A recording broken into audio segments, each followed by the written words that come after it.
সংসদ নির্বাচনে ৩০টি আসনের ৩০০টি আসনের মধ্যে ২৭০ আসনে এনসিপির কোনো প্রার্থী থাকছে না বলে জানিয়েছে দলটি এবং এদের এই সব জায়গাতে তারা অ্যাম্বাসেডর বা প্রতিনিধি নিয়োগ দিচ্ছে। এটি কেন? হ্যাঁ ভোটের পক্ষে তো প্রচারণা জামায়াতে ইসলামী বা অন্য অপরাপর দলগুলো যারা জুটে আছে তারা দিতে পারে। এটি কি তাদের মধ্যে কোনো রকমের একটা অবিশ্বাস কাজ করছে? এটা একটা প্রশ্ন আমি করতে চাই, নাকি এটা কোনো কৌশল বা বলতে পারেন যে জামায়াতে ইসলামী কি হ্যাঁ ভোটের পক্ষে প্রচারণা চালাবে না বলে তারা মনে করছে? না, দেখেন, যতই বলেন অভ্যুত্থানের শক্তি কিন্তু এনসিপি ছিল।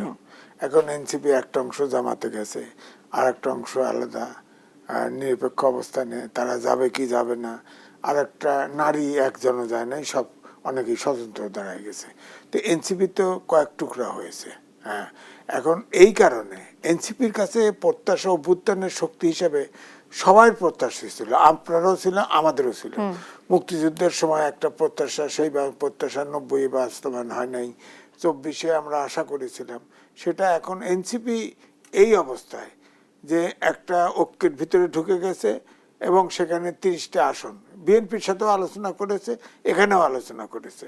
আগে দাবি করেছে মধ্যপন্থা দল, এখন বরাবর বলছে যে বিএনপির সাথেও আলোচনা হচ্ছে, জামাতের সাথে আলোচনা হচ্ছে, যেটার সাথে তাদের মিলবে তাদের সাথে যাবে। তার মানে তাদের পলিটিক্সটা ক্লিয়ার ছিল না।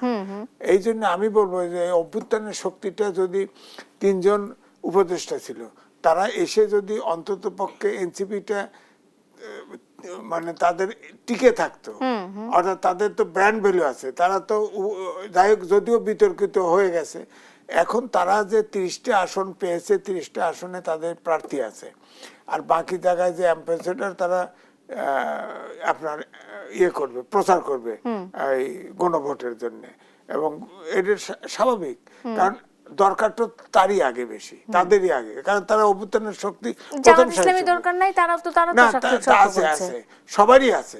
কিন্তু বিষয়টা হচ্ছে যে ঐক্যমত কমিশনে যে আলোচনাটা হয়েছে ডাইরেক্ট, কিন্তু সব টেলিভিশনে দেখানো হয়েছে, লাইভ দেখানো হয়েছে।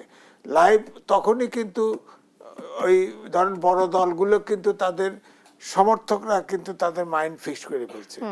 আমার মনে হয় যে হ্যাঁ মুভ করলে তো ধরেন 230টা 70টা আসনে ঘুরবে, তাতে কিছু কাজ দিবে, তবে মেজর কোনো কাজ দিবে না, কারণ মেসেজটা কিন্তু যার যার পার্টির পেয়ে গেছে।